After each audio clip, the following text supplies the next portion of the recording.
Good evening and welcome to Across the Pitch. We're the soccer show for people who think Accra was a Swedish pop group from the 80s.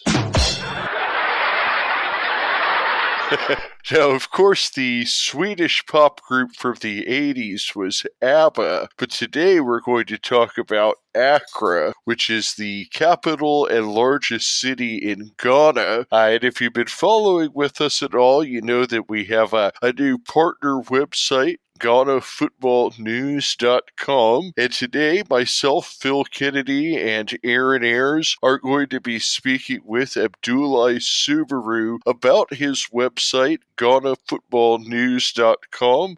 So let's welcome Aaron and Subaru on the show and talk some Ghana football. Good morning or afternoon, depending on which side of the pond you're on. Welcome to an extra special Ghana Football News edition of Across the Pitch, where we have our friend and partner Abdoulaye Subaru joining us again today to tell us about his site that he launched. What was it, about 2 months ago that we launched the site with you, right? Yes, just few days to 2 months now. 2 days would be 2 months since you launched.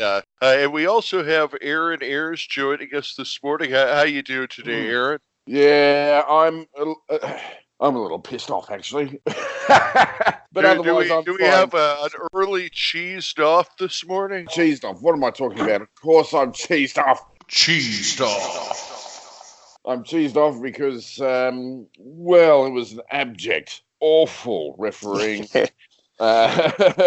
display last night. I don't think I have seen someone who's quite particularly out of his depth as that referee was last night. He just looked like he was muddling around in a bowl of jelly of indecision. He was awful, absolutely awful. Having said that, I think I said in our text last night that we looked rather Arsenal-ish under, well, let's just say an Arsene Wenger Arsenal, in that we look great, but Jesus Christ, we couldn't put in the back of the net. Bloody hell. Yeah, it was a difficult night. Ben Spencer did come in and get that one goal, and he's certainly been a bright spot recently. But for Ghana Football News, one of the main people that you've been following throughout the year is, of course, our favorite guy and Captain Solomon Asante. And I know that last week he had an article about some awards that he won, and you've been writing about him throughout the season. So tell us a little bit about some of the things that you've written about Captain Solo. Oh, I must start with I've been congratulating Solomon Asante for the wonderful season he's having. I think this is the best season he's ever had in his lifetime. Just over the weekend, he won 4 awards at the club's annual awards, winning the Gold King Award, the most valuable player of the season, as well as player of the year, and then goal of the season as well. That has been amazing performance by the Ghanaian. I've done about, I think, close to notably 6 more stories on or articles on Solomon Asante. Just this morning, haven't lost their first game at home in 17 games. I did a story on it this morning too as well. It's been an amazing season for him, scoring 22 and having 16 access to his name. Goal combination of 38 in a season. It's incredible. It's amazing, isn't it?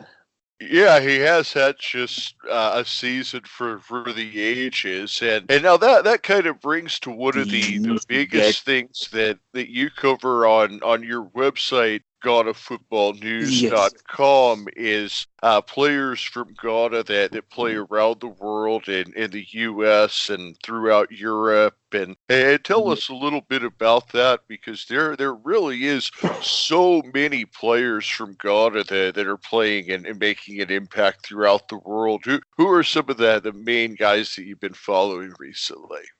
if you look around Ghana, like you said, we have numerous players across the world. If you go to Asia, we can find the general captain, Ghana top scorer, national top scorer, Asamoah Gyan, who just joined a club in India recently, Northeast United. And then in the Philippines, we have Jordan Mente, who is also in the Philippines as well. So we have them who are cut across the globe doing it. If you go to the English Premiership, we have Jeffrey Schlupp in Crystal Palace with Jordan Ayew. And then you go to Leicester City, you find Daniel Amate, who is also with them in the Premiership. And then we go to Newcastle United, you find Christian Achu, who is also playing his trade there with the Magpies in the English Premiership as well. And then down to the Championship, you find the Black Stars, the Ghana senior national team captain, Andre Dede Ayew, who is also playing his trade for Swansea City in the Championship. You find a player like a defender like Andy Yadom, who is also doing it with Reading in the Championship as well. So we have them covered. You get the League One, you go to Stanley Accrington, you find Joron Mopoku as well. I've been covering him. Yesterday wasn't a good day for him. He had to go off injured, even though he had an assist on the night. It was a mixed feeling for him. And then in the US as well, Abu Daladi, who have been covering us, also there. And then down to that's in the MLS, you have, if you go to Columbus Crew, we have three Ghanaians have covered a bit on. We have Arisina Afol, David Akam, and then Jonathan Miensa, all with the Columbus Crew. We have Lalas Abubakari, who left Columbus on loan to Coronel Rapids as well. He also won their annual award, and I wrote on it where he was crowned the best defender of the season for the team. If you go down to the championship as well, you see me covering, like we writer says, Solomon Asante, who is having a phenomenal season, a career or season of his life. And then we'll find that even this morning I did a story on another one Ghanaian youngster, Rio Papa Miensa, who is also doing it for Nashville Soccer City as well. I did a story on him this morning. He scored a goal which marks his seventh in all competitions in the USL. If you go down to the League One over there in America, you find someone like Richard Danso, who is also doing it for North Texas SC.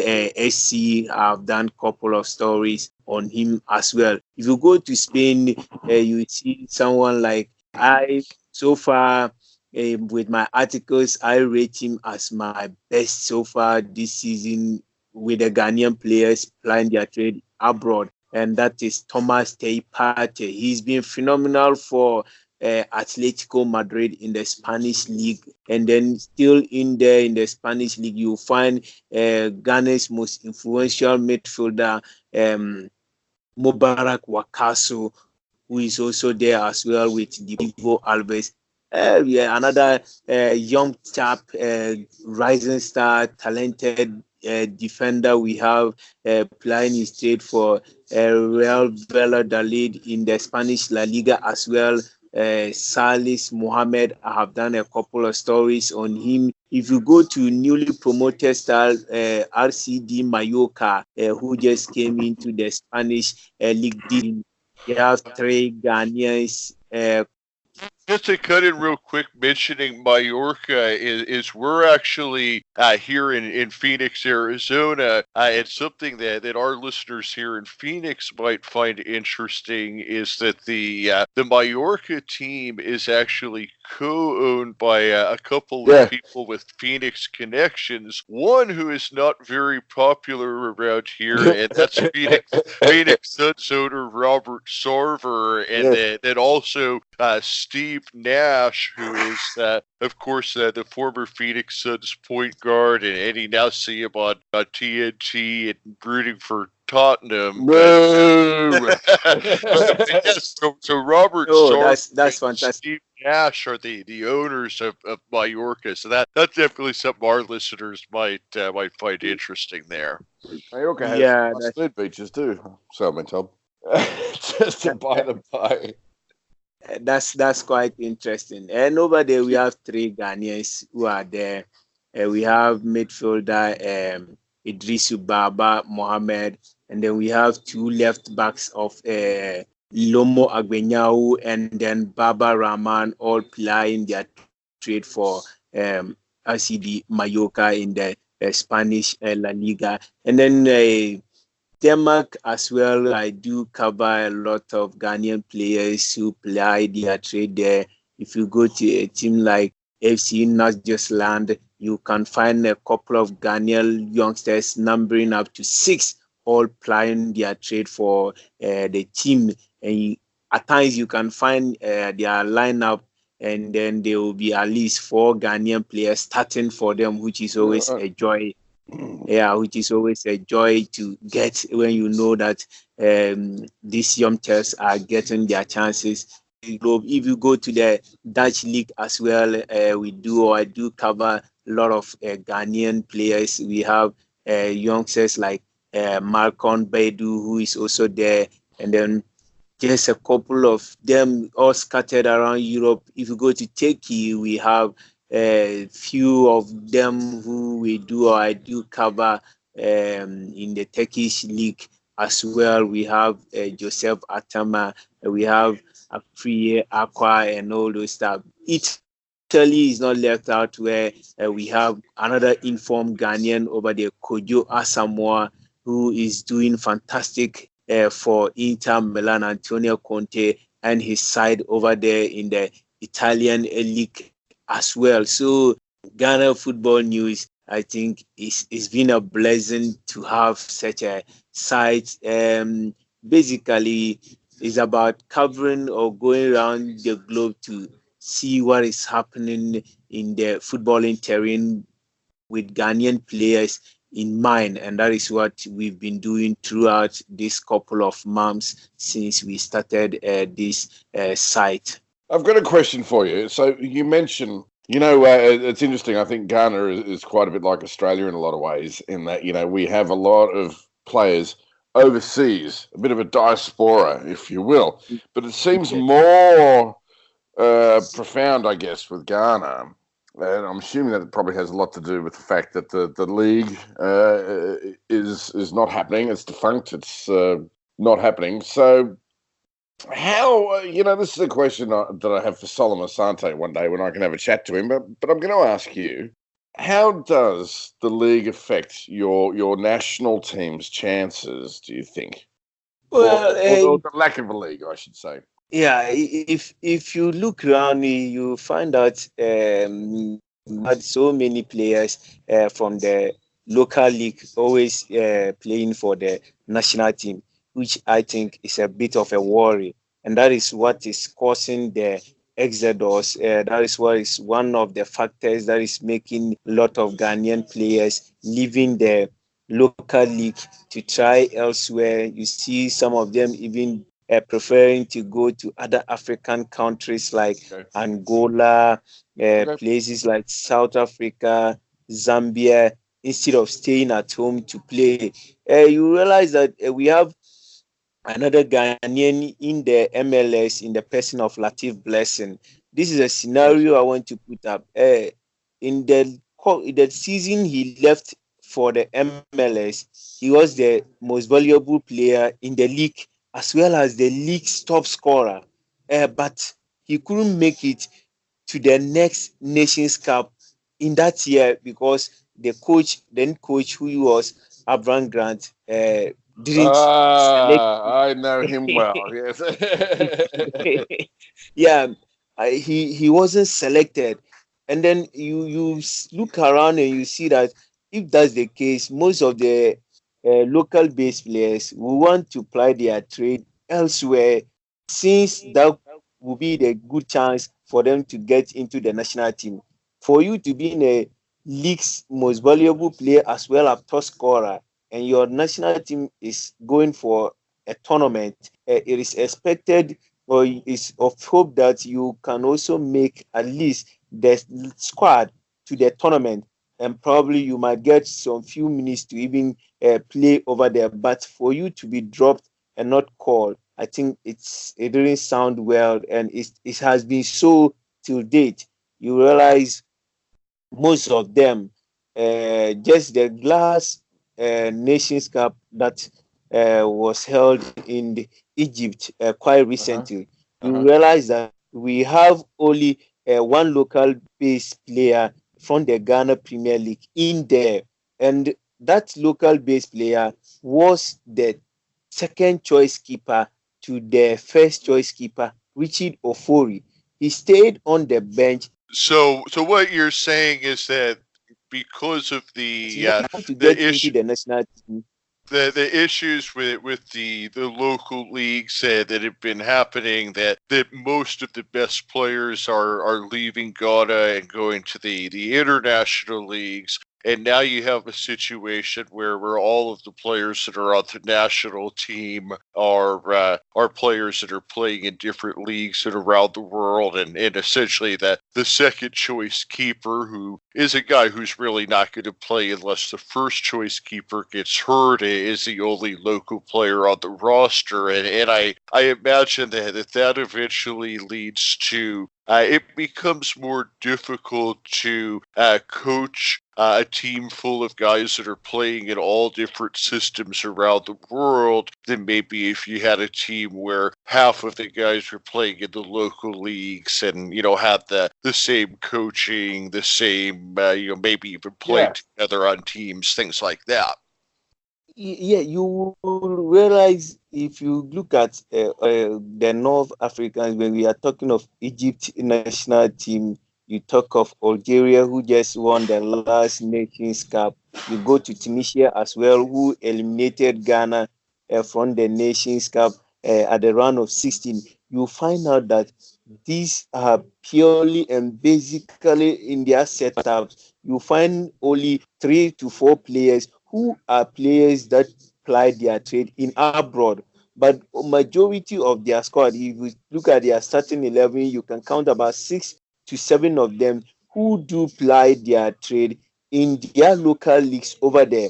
And it has been a blessing for the North Africans because of this system. You go to Egypt, if not quite recently, because for over decades and you can't find Indians outside plying their trades in other leagues. The league itself in the Egyptian in Egypt was so good that you don't want to leave there. You can mention of one of Africa's great players in the person of Mohamed Abu Trika, who has won the African best player, but has never played out of Egypt, and has won more than 1-2 Nations Cup with the Egyptian national team, but has never played in Europe. He played all his career down there in Egypt, and he made it, and it was a key point for the Egyptian national team going forward. And mostly this, you find this basically with the North African teams.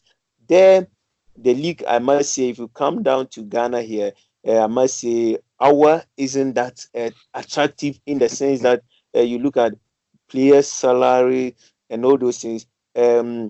Once it is not that lucrative down here in Ghana, then players or footballers, that is their also source of living, is a job for them, and they earn their living out of it. So if you are playing or applying a trade in the Ghana Premier League here, and then what you take home at the end of the year, at the end of the month, isn't something that is sufficient to cater for you, the player, not alone to talk of you also having family members who are looking down upon you. Let's don't forget that football has now become $1 million lucrative job. Once you are into it, everyone is expecting that, or everyone is aware that there is money, because we see on television across Europe. You see them paying huge sums of money to players plying their trade with the foreign-based clubs. So much is expected of those who are also here playing in the local league. And with that said, once the league isn't that attractive, in terms of logistics, we are not yet there.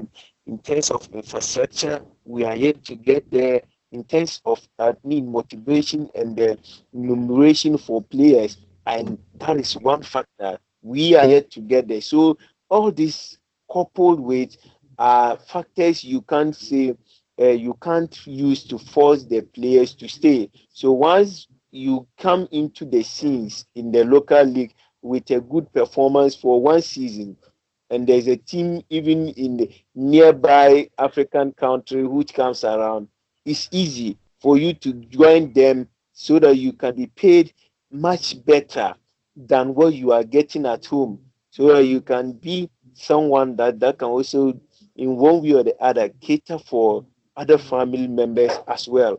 I think that is one core point that has made our league this way, and it has caused the national team. Those days in the 70s, in the 80s, when 60s, when the national team or the Black Stars won the Nations Cup, when we used to win the Nations Cup, you realize that the setup they used to play with were all from the local league, and it was something and that was very good. And Ghana once played in the Nations Cup match, in a qualifying match with in Nigeria, with purely players from the two most decorated clubs in the country, Accra House of Oak and Kumasi Asante Koroko. But now you come down, we can't get at least teams out of, or we can't get players out of these two teams to talk of them competing and at the national level for Ghana. You see them when they go out to CAF intercontinental, or let me say inter-club competitions, which are organized by CAF. We have the CAF Confederation Cup, we have the CAF Champions League. You realize that our teams from the local league, they go in there and they fumble and they get out early as possible, which is not a good sign. Even at times where you realize that we are playing in the competition and there is no Ghanaian club participating. Right. Even if we are to participate, we either get out in the preliminary stages, or when we find them ourselves in the group stages, that is the end. After the group stages, we are bundled out and nowhere to be found. In our league very competitive, you realize there was a CAF inter-club competition where Accra House of Folk has to play the final against their station rival Kumasi Asante Koroko.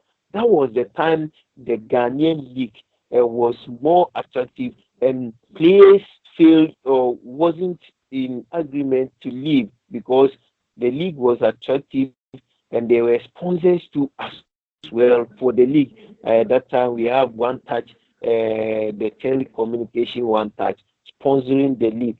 Now, as we see, Ghana Premier League is without sponsors, which is also one factor that is not helping the league in general. So all this couple is something that is not making our players to stay here and play for the local leagues, and that's why we find the exodus of players. And then notable, you look at where some of them go to ply their trades, and then you look at what is happening down here in Ghana. A Ghanaian player leaving Ghana to Malaysia to ply his trade, that is uncalled for. You can't compare Malaysian national team with the Ghana senior national team. And then we have players over there plying their trades. Even players from Ghana in war zones like Somalia playing football, all because of the remuneration over there, because there you get paid very well irrespective of whatever it is. And then when you get down, you are someone people look up to. I have a player I'm covering with Ghana football news playing his date in Malaysia, Somalia. Somalia, which Somalia. is a warrior. Yeah, Somalia Yeah. is day out. We see them explosion everything there. But he has to leave my hometown, Upper West. He was a former player of Wow Stars, but he has to leave because of better what conditions of to You're play saying is soccer. that the Ghana Premier League, they're in a situation where they need to change some things. They need to pay the players better. They need to root out the corruption that's gotten them shut down. Because if the national team is to return to the greatness that they had in the 1980s, that starts at home. Because it's Oh, like yeah. we talked about the last time, is that the Ghana Premier League is one of those leagues where all of the players in the league are from Ghana. So you're developing your national team. You're not bringing in guys from the outside. You're actually building your That's national it. team through that league. That's exactly Yeah. right, Phil, and I think that's entirely the point. So what you're talking about, Subaru, is that you're getting the very best of the best going overseas to some rubbish leagues like Malaysia. What the hell? But you're not developing any talent coming through. So it's a bit of a pipe dream, isn't it? You know, so you've got these young guys wanting to play, but they've got no avenue in order to, express their skills. Yes, that's you look at the academic system, and those systems aren't working very well down here, and it's something that is affecting the whole system down in Ghana. We got to have these academic systems running very well, and then, like I said, infrastructure wise, the clubs must be up and doing to have their own stadiums, get their own training Mm. pitches to train on. You see most of these clubs training at other schools like secondary schools pitches and all those stuff. Right. It's you can't use that to develop a league. And then with sponsors, which is the key to anything, which is what Ghana is lacking here. Because now, and I'm happy, very soon we will have a new face. If you realize, you see a couple of stories here on it about the elections, trying to get new people on board to take over the FA, because we know what happened a couple of years last year, where we had this corruption and bribery scandal that hits the Ghana Football Association. We Right. are on course now. I think we will hope to see a new face after all this is said and done. I've read manifestos of um, people who are trying or who are vying, contesting to become the Football Association president. They've brought up good manifestos. And we are only hoping after the election, whoever wins or becomes the FA president should try and implement all those good initiatives they've brought up throughout their manifestos. And then come hopefully October 25th, which is slotted for the election. After the election, Oh, we oh. hope, yeah, October Yeah. 25th, we'll be having the regional elections come next week on the 18th. And after that, we have the national elections as well on October. And then what we are hoping is the roadmap that has been earmarked to help in November. So we are hoping that nothing bad happens between this period till the elections time, so that everything will go on well, and then we have new leaders, So and no, then hopefully, November is when the league should hopefully be starting up again. I know that the last time that we had talked, it had been set where it was hopefully going to be August, and then there was the normalization tournament, and then there was a few setbacks like you had just been mentioning. But so November, you're saying is hopefully when the Ghana Premier League would be set to kick off again if everything goes according to plan. Yes, if everything should go to plan, November we will have the league back on. As I speak, tomorrow the Ghana Football Association is opening player registration. That's tomorrow, 14th. They will start registering players. That is, transfer window has opened for the new season to kickstart. So that says a lot, and that's with that happening, you have to be happy because it's like football is almost coming back to the local people once Right. we have the registration or the transfer window opening tomorrow, and then we are hoping that there shouldn't be any other confusion or H's at the end of this election so that at least we can have our football back. Is something that the local people has missed so that at least on the during weekends we can switch off our televisions and walk into the stadiums to have a view of what is happening. At least once a while we can watch the European League whilst we watch as well our local football. We've missed it a lot. It's been a year now since the league was truncated.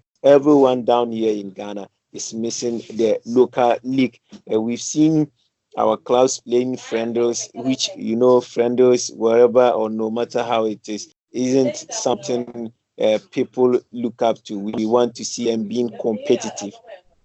So I have a question for you, Subaru. Okay. You mentioned that diaspora, the fact that your players have gone, overseas, specifically Europe, and that one Malaysian guy. I feel so sorry for him.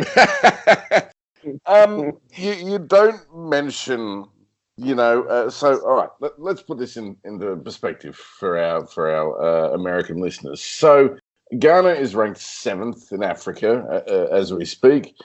Egypt is 6th.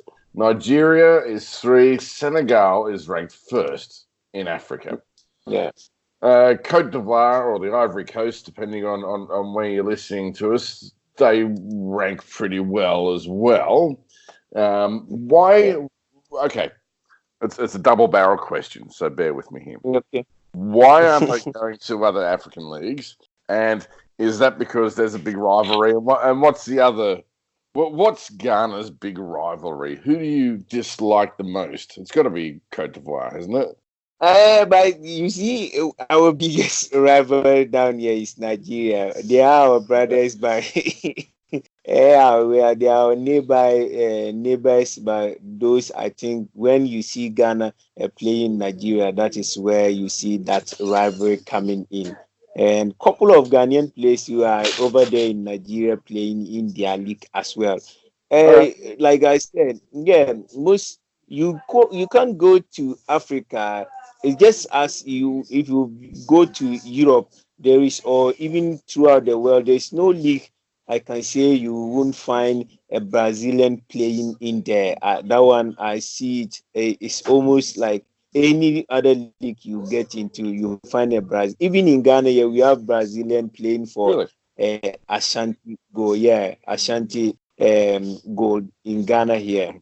So it's just almost like that. If you go to Africa, even in you go to DR Congo, you go to Zambia, like I said, Tanzania, Rwanda, all these places, you find Ghanaians there plying their trades.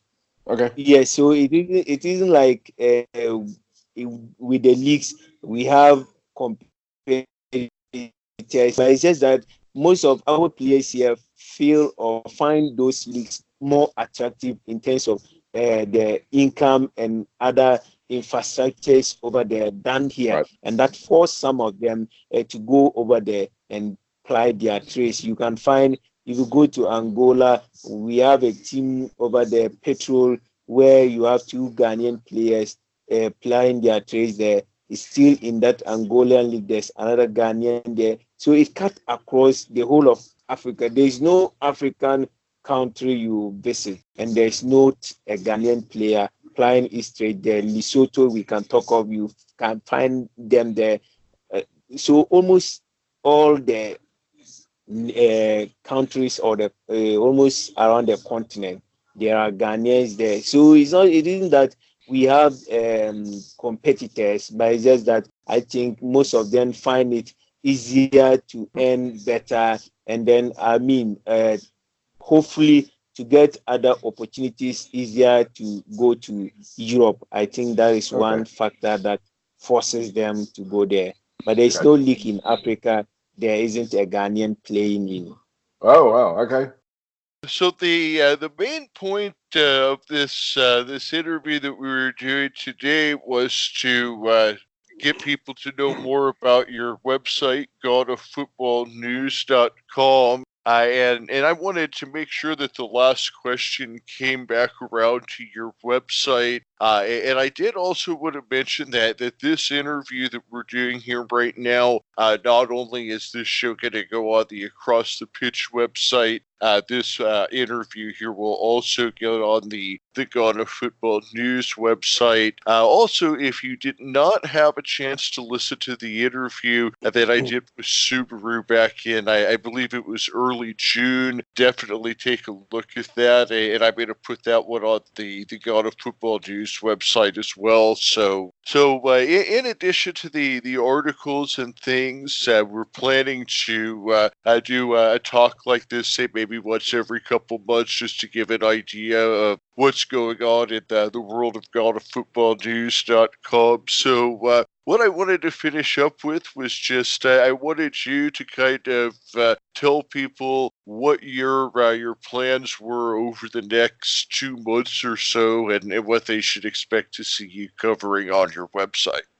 The plan, as we see now till the future, is to make it more attractive and then more active as well, and then still look around to get more hands on deck to help with the articles and other things across the globe. You realize that I have for now one person who is also in there with me doing it for now. We are hoping to get more hands on deck, and then people should always keep or once you want to get updated on happenings of Ghanaians players throughout the globe, wherever it is, like I mentioned, is it Philippines, Malaysia, or whichever league it is, don't forget to go to the Ghana Football News website as well. And I'm glad that it's a partnership with Across the Pitch, which you guys do are doing fantastic there, bringing out so many podcasts here day in day out for listeners. We down here, I can tell you, a couple of guys with me, they do enjoy a lot of them. We are hoping to have our own one day for Ghana Football News.com as well. It's something we are hoping that within a year, at least, we can be a force to reckon with when it comes to footballing news in Ghana. And then we are hoping we can to get there. And then with the support coming down from you guys, we are happy, and we are hopeful we will get there, if not now, but very, very soon, for sure, because we recently celebrated the first anniversary of Across the Pitch, which says a lot. It hasn't been that old, but if you look at the work you guys are doing day in, day out for it, I think it has been something that has created awareness a lot, and people all around the globe are enjoying such things. And then that is what we at Ghana Football News.com we are hoping to do, come our first anniversary, at least to get into there, and then at least make it more reliable and concrete. When we are putting out stuff on it, people come in and they know that this is a concrete story article I'm reading This is one of the reliable sports I can get wherever I want to know across the world when it comes to footballing in Ghana. And then you realize Ghana, we are the local Black Stars, which is the locally based Yes. players. We call them Black Stars B. They are also in a tournament. If you go through our website, we've had a lot of articles on it as well. It's something this evening we'll be having, or they'll be playing the finals against hosts of the tournament, Senegal, this evening. And then it's hoped that, yeah, this will be the third. Should Ghana win tonight in the final, that will be their third trophy in that competition, and they will be the first nation to win the locally. That's one we call it WAFL. It's for the locally based players who play their trade in the West African football leagues. So this one we call it WAFL tournament. Yeah, basically for local based players, those playing in the leagues, not foreign based players. So we are hopefully we can win it for the third time. And it's of my joy because there's a connection there from the region. We have their head coach, Maxwell Kunadi. He was born in my region, the Upper West region. Had his formal and all his lifetime there before he went. He was once the head coach too as well of Wa All Stars. And then their goalkeepers trainer in the person of Insa Najawu. He's also from the region as well, who is the goalkeepers trainer for the Black Stars B team in the tournament. And we are wishing them the best of luck this evening so that they can lift the trophy for the third time. And that will be their second successive picking it. Ghana last won it in 2017 in Ghana when we hosted it. There is another player, part of the team, who is also from the region as well, a left back by trade, Ibrahim Moro. He's also in the team. Did some couple of stories on him too as well some few days ago and then today as well. So hopefully it will be a good day for Ghanaians as well as the team in general. I think I speak for the guys here and across the pitch when we say all the best for not only Ghana football news, but also for the Black Stars tonight as they take on Senegal. That's going to be a tough game. We'll be rooting for you, though.